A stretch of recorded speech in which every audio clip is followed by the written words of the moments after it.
হয়েছে তার খায়েশ হয়েছে পৃথিবীর সেরা কাপড় সে পরবে। অনেক আগের কথা।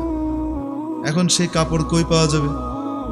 সে এক এক দর্জিকে ডাকে, এক এক টেইলারকে ডাকে, কাপড়ওয়ালাকে ডাকে, আর ডেকে বলে আমাকে ওরকম ভালো কাপড় দিবা যেই কাপড় পৃথিবীতে আর কেউ এই পর্যন্ত পরে নাই, এরকম কাপড় পরায় দিবা, দিতে পারলে তোমাকে খাজানা রাজকোষ উন্মুক্ত করে দিব, সারা জীবনের সুখের ব্যবস্থা, আর যদি না করতে পারো তাহলে কল্লা যাবে। তো সত্য কথা টাইট করে বলে ফেলে। এরকম হয় কি হয় না? এক দেশে এক রাজা, ওর মাথা পাগল হয়ে গেছে। কি হয়ে গেছে? পাগল হয়েছে, তার খায়েশ হয়েছে পৃথিবীর সেরা কাপড় সে পরবে। অনেক আগের কথা। এখন সেই কাপড় কই পাওয়া যাবে?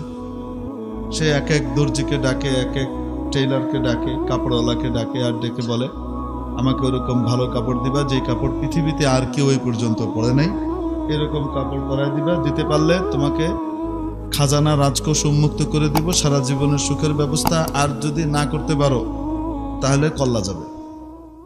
এরকম করে বহু মানুষকে সে মেরে ফেলেছে। দিয়ে একদিন এক বুদ্ধিমান দর্জি, উনি শুধু দর্জি তা না, টেক্সটাইল ইঞ্জিনিয়ারও, তো উনি সিদ্ধান্ত নিলেন এই যেভাবে এই বেটা সমস্ত মানুষকে মেরে ফেলছে, কিছুদিন পরে তো কাপড় উৎপাদনের লোকই পাওয়া যাবে না। যে যুগের কথা, সেই যুগে টেক্সটাইল ইঞ্জিনিয়ারিং, কাপড় উৎপাদন করা, নিটিং, তারপরে ইত্যাদি যা কিছু আছে এগুলো সব কি হতো? একসাথেই হতো।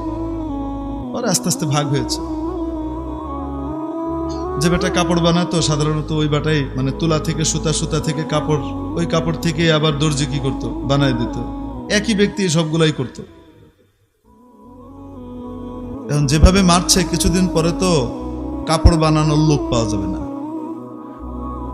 না পাওয়া গেলে মানুষ কাপড় সংকটে ভুগবে কিনা, উলঙ্গ থাকা লাগবে। তো এই পাগলের হাত থেকে কিভাবে এই জাতিকে উদ্ধার করা যায়? তো উনি বুদ্ধি করে গিয়ে বললেন আমি আপনাকে ওরকম কাপড় দিতে পারি, তবে শর্ত আছে, ওই কাপড় বানানোর জন্য একদম সিকিউর একটা ফ্যাক্টরি লাগবে, দামি দামি মেশিন লাগবে, এবং সেখানে কেউ ঢুকতে পারবে না আমার অনুমোদন ছাড়া। 3 থেকে 4 বছর সময় লাগবে সেটা উৎপাদন করতে, তারপরে আপনাকে করাবো। এটা অনেক টাকার ব্যাপার, আপনি এত টাকা দিতে পারবেন না। দেখবেন দোকানদার আছে না, যখন দেখে যে কাস্টমার এই জিনিস নিবে না, কি করবে না, কিন্তু কাস্টমারের পকেটে পয়সা আছে আর তার বাড়ি ময়মনসিংহ, আমার মতো একটু বোকা শোনা, তখন লাস্টে গিয়ে কি করে জানেন? তখন উঠে রাখ, খামাখা কারে দেয় আছে, এগুলো নেওয়ার পয়সা আছে নাকি? বুঝলেন নাই? গায়ের হতে গা দেয়, তো রাগ করে পয়সা নেই মানে তো সারা দোকান কিনতে পারি,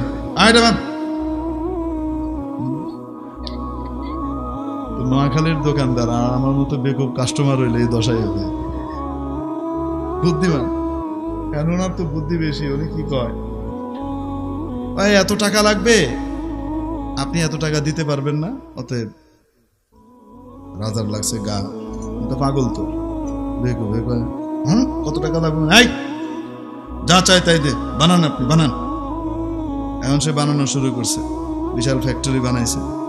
ফ্যাক্টরির ভিতরে দিন রাত চারিদিকে পুলিশের পাহারা, র্যাবের পাহারা, SSF এর পাহারা, কালা পোশাক, লাল পোশাক, সাদা পোশাক, ব্যাগ পোশাকের পাহারা, সব চলতেছে। বন্দুক নিয়ে খাড়া রয়েছে, এখানে কেউ আসতে পারবে না। কেন? এখানকার থিওরি যদি লিক হয়ে যায় তাহলে অন্য দেশের বাদশা বানায় ফেলবে।